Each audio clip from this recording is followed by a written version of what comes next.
morning. I'm solo right now. Danielle is going to be coming out in a little while. She worked yesterday. She needs to get an oil change and stuff, and then she'll be out. And then I got beat up, guys. I got beat up bad. My eye, if you guys could tell, I got popped real good. Just boom. I mean, it is sore, my eye. And then my ankle is all messed up and swollen. I trying to get some work done around here, and I filmed a whole, maybe not a whole video. I filmed a lot yesterday working, and it's not a good video. It's just really, to me, it's not worth putting out. So I guess I'll just tell you guys, and I'll just save the footage for later. But I was cleaning up around the camper area and behind the grain bin. We're trying to get a lot of that situated, and been working on the barn.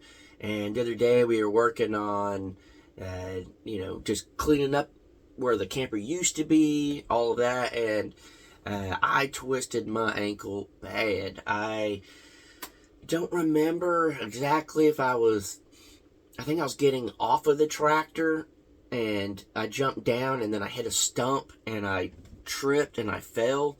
And I mean, it took me all the way down. And then in the video, the Crocker video, or maybe it was a Crocker Life video, Danielle was kind of roasting me a little bit because I fell in a hole where we had dug the holes for the barn.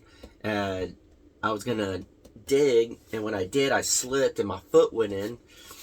And that is what I think started it. And then I was carrying the cement bag over there at the barn. I hit a stump and I tripped and I fell, and that started it with my foot.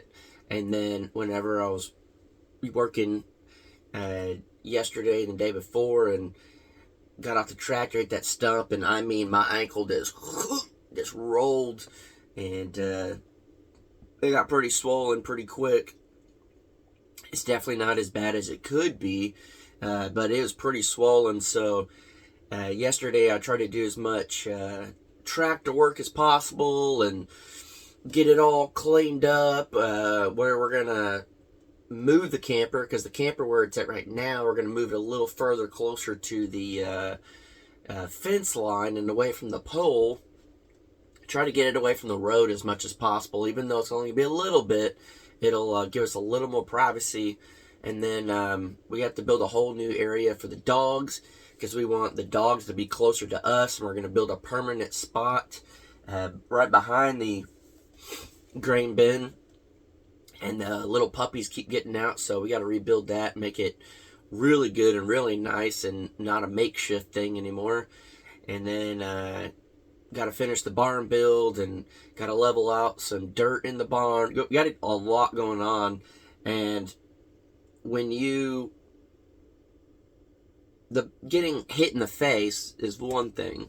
I could deal with that. That was a branch. I was backing up through the trees, and a branch, the bar that goes over the top of the tractor for the roof thing that we don't have, backed up, and it pulled a branch back, and when it let go, it slung forward, and then just boom. I mean, it was a thick branch, just boom. I felt like someone just sucker punched me, and it got me pretty good, but I could keep working with my eye busted up. But when the coffee maker, just a little sizzle, when your ankle is messed up, it's really hard to work. And it's kind of funny, because I went to Walmart to get a brace and stuff, and I put it on, and I already started thinking, I'm like, man, if I talk about this in the video, people will be saying, you think you got it bad because you twisted your ankle? What a wuss. Try being 80 years old with arthritis. Well, I'm 38 and I got arthritis, and my bones hurt bad. Try not even having a leg, And I started laughing, thinking about these comments, Every time we do videos, I think about the comments before it even happens, and I just started laughing because it just reminded me of growing up, and anytime get hurt or whatever and be like, oh, my leg. And Jared's like, you want to talk about your leg hurting? You're going to complain about your leg? At least you got one. Stuff like that. Clearly he's joking and stuff, but it's just kind of funny that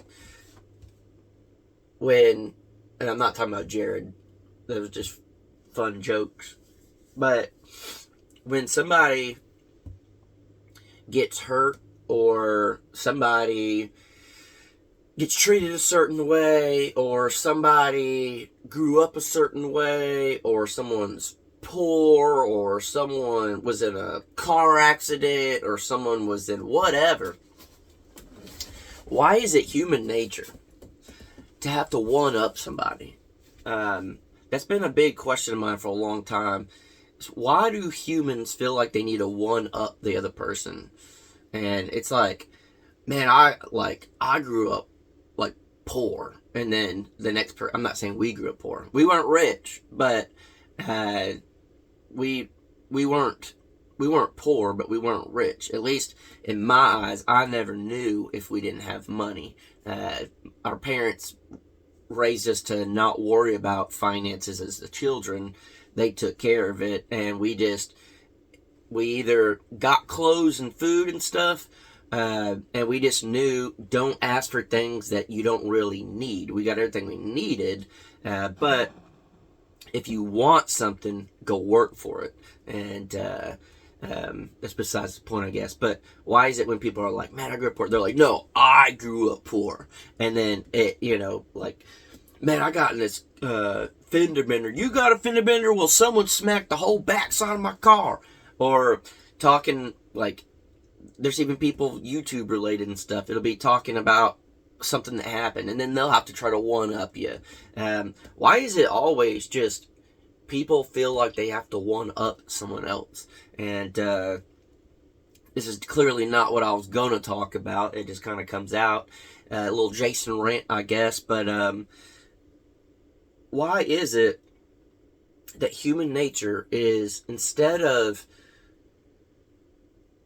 I guess, congratulating or sympathizing or whatever it is, why is it that human nature's first instinct is to compete? And it's almost anything, and it's not everybody, but it's a lot of people, and we get a lot of that on YouTube from YouTubers, and even in the comments. If we ever say anything about, man, it's cold here, you don't know cold unless you come live up here where it's negative 80 million, and I'm like, it's still cold to me. Just because you live in something colder doesn't mean I'm not cold. I'm still cold. It's cold for a guy from the south when it's 0 degrees, negative degrees. That's cold. I'm used to 80, 90, 100, 120. That's how I grew up. When it's that hot and you're like, oh, it's 90 degrees, I'm sweating. We're like, try being 120. Why is it always human nature to compete? I don't know if it comes down to just back in the day we had to compete for food, for survival. We had to compete for shelter. You had to compete for women. You had to compete for men. You had to compete for whatever. I don't know. I'm talking way back in the day. Is it just bred in us to compete? We grew up with the gladiators and all that stuff. Now we got the big football players and big athletes. It's just, that's what draws the attention, is that competition. And I'm just very curious why a human is like that. And I was very competitive growing up, but I was also the guy that if you played sports and you lost, it was fun. We'll try harder next time. It was never crying because we lost a game. It was never throwing a fit or throwing the bat against the dugout because I struck out or whatever. Why, I just don't understand why some people compete.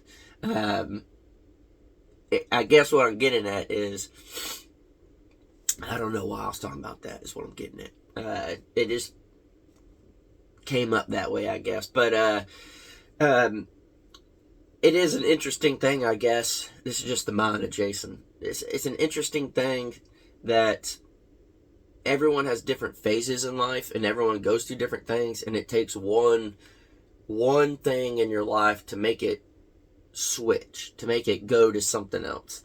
And I've been listening to a bunch of podcasts, and Danielle and I talk all the time about stuff, and talk to friends and all sorts of things. And there's things in my life, guys, I can't sit good. I feel like I need to sit up on my leg, but my ankle's almost up.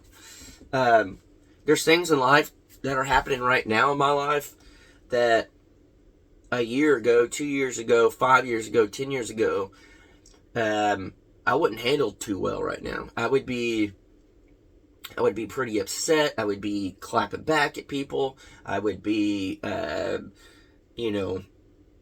I guess in that like competitive state. I don't know if that's what it is. When I feel challenged, I feel like I got to challenge them back. I feel like if someone says something about me, I have to put the truth out. I have to correct things. I have to explain myself. And the older I get, the more I realize I don't have to explain anything. I'm just me, and I'm living my life, and I know my truths. And if someone out there says something that I don't agree with, that's fine. If someone out there says something about me that's not true, that sucks. But what am I going to do about it? I can't stop people from talking trash. And me saying something, all I'm doing is interacting and giving it fuel. And I've just learned, just let it go. It's not worth competing in that aspect. These trolls and haters and whatnot, they're really not around anymore. Or if they are, they're all blocked. I don't really see their comments anymore. I don't see the bad stuff. Yes, there are comments here and there, but the main majority of those people, they've been blocked and deleted and out of sight, out of mind. They'll watch this and create more new accounts. They create them all the time, but it's out of sight, out of mind. I really don't care. It doesn't bother me because I know that the life I'm living with Danielle and my friends and people in my life, I'm living a good life. And today, and not long from now, I don't know what time it is. My watch is not charged. 6:30 in 2 hours. We're gonna have some friends come out and help us get some work done.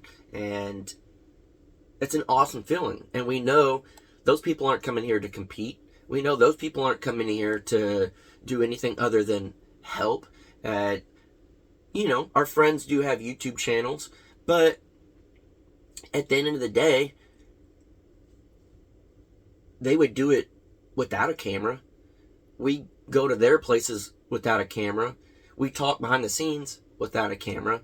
And to find people in life that aren't competitive like that aren't going to just try to use you for a view to benefit themselves to get ahead, to find that in life is awesome. And even if it took me 38 years in life to get to how I am today, to find a woman that understands me and loves me, and I love her back, and I understand her, and we can have good communication, we can live a good life, to have friends that understand me, to have friends that I understand, to have friends that we don't compete, to have true friendships.